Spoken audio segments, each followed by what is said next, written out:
Iran കപ്പലിന് കൊച്ചി തീരത്ത് അഭയം നൽകി കേന്ദ്ര സർക്കാർ. ഈ മാസം 4-ന് ഐറിസ് ലവാൻ കൊച്ചി തീരത്ത് അടുപ്പിച്ചുവെന്നാണ് കേന്ദ്രത്തിന്റെ വിശദീകരണം.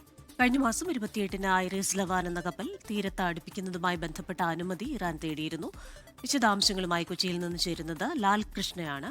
Lalkrishna, very good morning. ഇപ്പോൾ ഈ കപ്പലിന് അഭയം നൽകാൻ കേന്ദ്ര സർക്കാർ തീരുമാനിച്ചിരിക്കുന്നു. 183 നാവികരാണ് കപ്പലിലുള്ളതെന്നാണ് മനസ്സിലാക്കുന്നത്.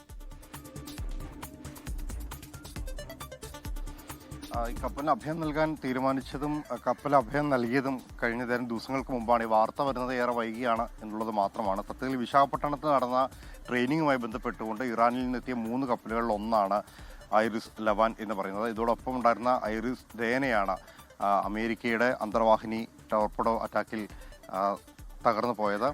ഈ കപ്പലിലുണ്ടായിരുന്ന ലവാനിലുണ്ടായിരുന്ന 183 പേർക്കാണ് ഇന്ത്യൻ നാവികസേന ഇപ്പോൾ അഭയം നൽകിയിരിക്കുന്നത്. ഇത് നേവിയുടെ സദേൺ നേവൽ കമാൻഡിന്റെ കൊച്ചി യാർഡിലല്ല, നിലവിൽ ഡോക്യാർഡിലല്ല ഈ കപ്പൽ നിലവിൽ നങ്കൂരമിട്ടിരിക്കുന്നതെന്നാണ് അറിയുന്നത്. അതെവിടെയാണ് എന്ന കാര്യം അറിയിച്ചിട്ടില്ല.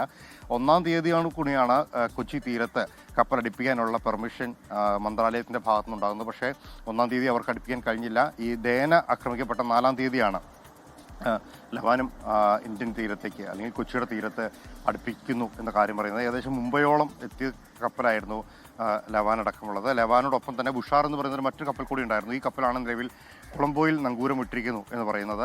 ഇവർ അതിൻ്റെ ലവാനാണ് കൊച്ചി തീരത്തേക്കുള്ള പെർമിഷൻ ചോദിച്ചത്. ബുഷാർ ശ്രീലങ്കൻ തീരത്തേക്ക് പോവുകയും ചെയ്തിരുന്നു. ലവാൻ 1-ാം തീയതി തന്നെ അടുപ്പിക്കാമെന്ന പെർമിഷൻ കൊടുക്കുന്നു. 4-ാം തീയതിയോടുകൂടി അടുപ്പിക്കുന്നു.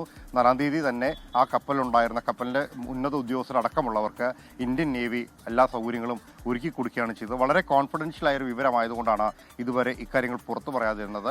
അവസാന ഘട്ടത്തിൽ മാത്രമാണ് നിലവിൽ ഇറാൻ കപ്പൽ ഇന്ത്യൻ തീരത്തുണ്ട് എന്ന കാര്യം അറിയിച്ചിരിക്കുന്നത്. അവർ പൂർണ്ണ സംരക്ഷണയിലാണ് എന്നും കോസ്റ്റ് ഗാർഡും ഇന്ത്യൻ നേവിയും ഈ കപ്പലിന് സംരക്ഷണം ഒരുക്കുന്നുണ്ട് എന്ന കാര്യം കൂടി പറയുന്നുണ്ട്. ഇത് വളരെ കോൺഫിഡൻഷ്യലായ ഒരു കാര്യമായതുകൊണ്ടും രാജ്യസുരക്ഷയെയും അന്തർദേശീയ ബന്ധങ്ങളെയും ബാധിക്കുന്ന ഒരു വിഷയമായതുകൊണ്ടും കൂടുതൽ വിവരങ്ങളൊന്നും ഇതുവരെ പുറത്തുവിടാൻ തയ്യാറായിട്ടില്ല. എന്തായാലും ഇവിടെ പരിശീലനത്തിനെത്തിയ ഒരു കപ്പൽ ആക്രമിക്കപ്പെട്ടപ്പോൾ 2 കപ്പലുകൾ ഐറിസ് ബുഷാറും ഐറിസ് ലവാനും സംരക്ഷണമായി തന്നെ സുരക്ഷിതമായി തന്നെ ഉണ്ട് എന്നൊരു വിവരം കൂടിയാണ് നിലവിൽ പുറത്തു വരുന്നത്. അതായത് ദേന ആക്രമിക്കപ്പെട്ട അതേ ദിവസം തന്നെ മറ്റ് 2 കപ്പലുകളെയും പൂർണ്ണമായി സുരക്ഷിതമാക്കാൻ കഴിഞ്ഞു എന്നൊരു കാര്യമാണ് പുറത്തേക്ക് വിട്ടിരിക്കുന്നത്. നിലവിൽ കൊച്ചിയിൽ നിന്ന് വിവരങ്ങൾ നൽകുകയായിരുന്നു ലാൽകൃഷ്ണ.